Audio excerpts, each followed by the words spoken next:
Yeah, what's going on, peoples? That boy Treezy here, and we are just taking a look at another alternate path during mission 3. Now, this is the second, well, kind of the third option you're presented with. It's another kind of tunnel that you can take. You'll come up to the first tunnel, which is right there, but instead of going down there, you're going to blast through this wall instead. Now, as you can see, again, similar to the other alternate path video, I saved the enemy chaser for that wall because they're pretty tough to take on with just bog standard weapons. Eventually you come to another missile wall, and the tunnel actually spawns from the top of the screen and kind of slowly comes down. But it was, in this actual playthrough, it was kind of weird because I destroyed the wall, but the shortcut was kind of still there. Well, not a shortcut, the alternate path was still there, kind of just hanging in the air. But part of the reason why I wouldn't recommend this path is because, first off, you're having to do this extra swimming. Obviously, you're not in a slug, you're not in a vehicle. It's all, you know what I mean, raw shooting, straightforward kind of shit. As you can see here, I'm not too bad in this situation right now because I've got the heavy machine gun, but with the pistol in that situation, that would have been very tough.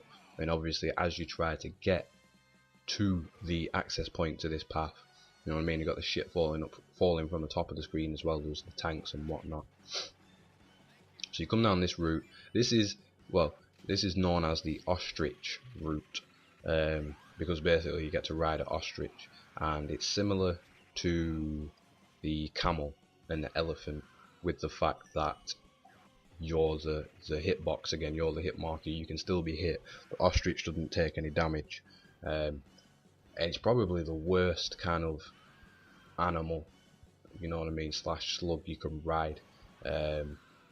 Mainly, I mean, yeah, it's got a good jump, it's fast, but it's its turning that really kills it off, because basically it comes with a Vulcan cannon attached to the side of it, and you know, it shoots in all directions, great stuff, but it's when you actually turn the ostrich itself, it stops shooting, and the ostrich kind of just stays on the one spot when it turns, and that second, you know what I mean, you're not shooting, you're not doing anything, you're vulnerable, you know what I mean. It's not a good look.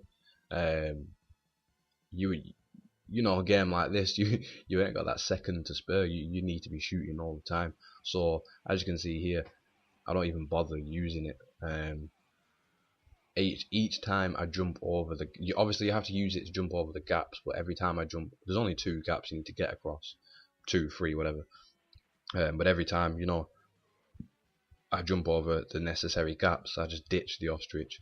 As you can see, again, it's come back from nowhere, and is ready to go again. So you can see here now, I'm just giving you a little example of how I'm trying to shoot and turn, and it doesn't work, you know what I mean.